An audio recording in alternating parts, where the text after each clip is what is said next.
प्रति ईंट पर 1 रुपए की बढ़ोतरी, अब घर बनाना हुआ और महंगा।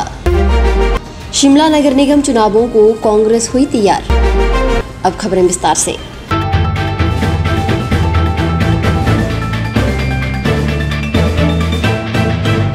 जीएसटी में 7% बढ़ोतरी के बाद प्रति ईंट पर 1 रुपए की बढ़ोतरी हो गई है। जिला ऊना में अब प्रति 1000 ईंट के 8000 रुपए चुकाने होंगे। इस तरह प्रति ईंट अब 8 रुपए मौके पर मिलेगी। ट्रांसपोर्टेशन और ढुलाई अलग रहेगी।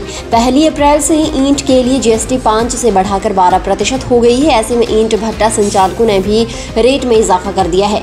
ईंट के निर्माण के लिए जरूरी कोयले और अन्य सामान के बढ़ने के साथ अब जीएसटी की मार पड़ रही है। इसका सीधा असर आशियाना बनाने का सपना देख रहे लोगों पर पड़ेगा।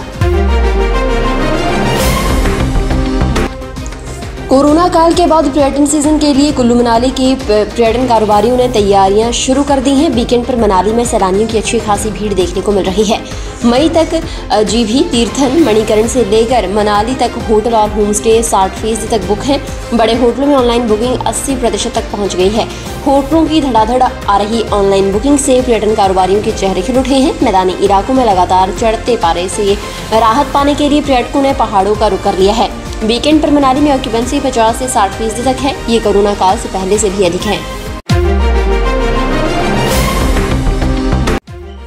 संगीतांजलि कला केंद्र धर्मशाला में पिछले 12 वर्षों से लोक और शास्त्रीय संगीत में प्रशिक्षण ले रहे योल झरेड़ के विक्रांत सिंह भंद्राल को संस्कृति मंत्रालय भारत सरकार से 2 वर्ष के लिए जूनियर फेलोशिप मिली है। नेटी के योल झरेड़ गांव के राजेंद्र सिंह और सुदेश कुमारी के घर जन्मे विक्रांत सिंह भंद्राल को ये उपलब्धि दूसरी बार हासिल हुई है। विक्रांत सिंह वर्ष 2011-12 में संस्कृति मंत्रालय से यंग इंडिया टैलेंट स्कॉलरशिप भी प्राप्त कर चुके हैं। संगीतांजलि कला केंद्र धर्मशाला के निदेशक और संगीतज्ञ डॉक्टर जन्मेज गुलेरिया ने बताया कि उनके केंद्र के 4 विद्यार्थी संस्कृति मंत्रालय भारत सरकार से स्कॉलरशिप ले चुके हैं।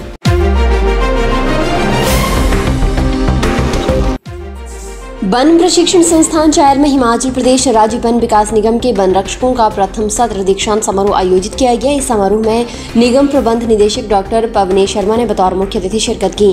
3 महीने के प्रशिक्षण शिविर में प्रदेश के 8 वन कार्य मंडल से 25 वन रक्षक ने प्रशिक्षण लिया। संस्थान के निदेशक टी वेंकटेशन, संयुक्त निदेशक परविंदर सिंह, वन परिक्षेत्र अधिकारी इंद्र सिंह वर्मा, ब्लॉक ऑफिसर ओम प्रकाश, वरिष्ठ सहायक प्रवीण कुमार ने संस्थान के इतिहास और प्रशिक्षण गतिविधियों का ब्यौरा दिया। सिंगापुर में आयोजित अंतर्राष्ट्रीय बॉडी बिल्डिंग प्रतियोगिता में दिलीप डोजी ने अलग अलग श्रेणियों की स्पर्धाओं में 3 रजत पदक जीतकर देश और हिमाचल का नाम विश्व पटल पर ऊंचा किया है। संतोषगढ़ में गणपति जिम के संचालक दिलीप डोजी पिछले कई सालों से बॉडी बिल्डिंग में काफी मेहनत कर रहे थे। बीते 1 महीने के दौरान दिलीप डोजी ने बॉडी बिल्डिंग की कई प्रतियोगिताओं में मिस्टर हिमाचल के अलावा दूसरे भी कई इनाम हासिल किए। अंतर्राष्ट्रीय स्तर पर महिलाओं और पुरुषों की बॉडी बिल्डिंग प्रतियोगिता में उन्होंने अलग अलग श्रेणी में 3 रजत पदक जीते हैं। दिलीप ने आयु वर्ग 40+ मास्टर्स श्रेणी में दूसरा और बैच वाइज 70-75 किलोग्राम श्रेणी सहित मैन फिजिक 40+ मास्टर्स श्रेणी में भी दूसरा स्थान पाया है। हिमाचल प्रदेश पथ परिवहन निगम बीते वर्ष 2022-23 में प्रदेश की 200 नई बसों की सौगात मिलते ही पुरानी कंडम बसों की नीलामी करेगा। इसके लिए सरकार ने एचआरटीसी से कंडम बसों की रिपोर्ट मांगी है। इसके चलते निगम के सभी डिवीजन अधिकारियों ने अपने अपने बेड़े में खराब हो चुकी बसों की रिपोर्ट तैयार कर उच्च अधिकारियों को भेज दी है। एचआरटीसी के बेड़े में नई बसों के आते ही पुरानी कंडम बसों की नीलामी संबंधी कार्य शुरू कर दिया जाएगा। हिमाचल के सभी डिपो में पुरानी और खराब बसें मौजूद हैं। बसों को चलाने के लिए सबसे ज्यादा पहाड़ी क्षेत्रों में चालकों और परिचालकों की परेशानी का सामना करना पड़ता है। सरकाघाट उपमंडल के धाड़गांव की बेटी निष्ठा ठाकुर का सिंगापुर विश्वविद्यालय में कैंसर पर शोध करने के लिए चयन हुआ है।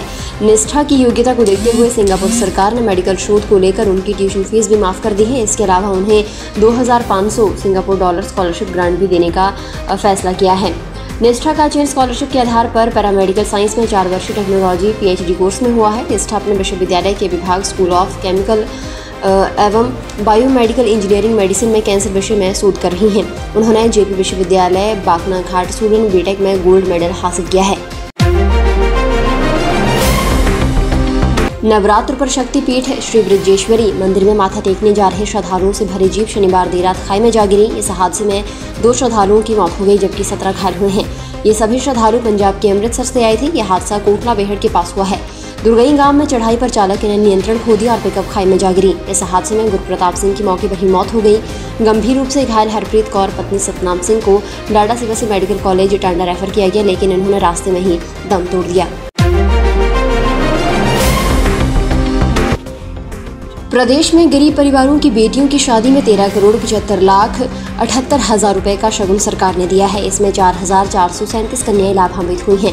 कांगड़ा में 4,86,39,000 रुपए व्यय कर 1,569 कन्याओं, सोलन में 94,24,000 रुपए व्यय कर 304 कन्याओं, ऊना में 58,90,000 रुपए व्यय करके 190 कन्याओं, शिमला में 91,76,000 रुपए व्यय करके 296 कन्याओं, जबकि सिरमौर में 78,43,000 रुपए से 253 कन्याओं, कुल्लू में 34,41,000 रुपए व्यय करके 111 कन्याओं, मंडी में 1,81,04,000 रुपए व्यय करके 584 कन्याओं, हमीरपुर में 91,76,000 रुपए व्यय करके 296 कन्याओं, चंबा में 1,47,56,000 रुपए व्यय करके 476 कन्याओं, जबकि बिलासपुर में 1,09,74,000 रुपए व्यय करके 354 कन्याओं और किन्नौर जिला में 1,55,000 रुपए व्यय करके 4 कन्याओं को लाभान्वित किया गया है।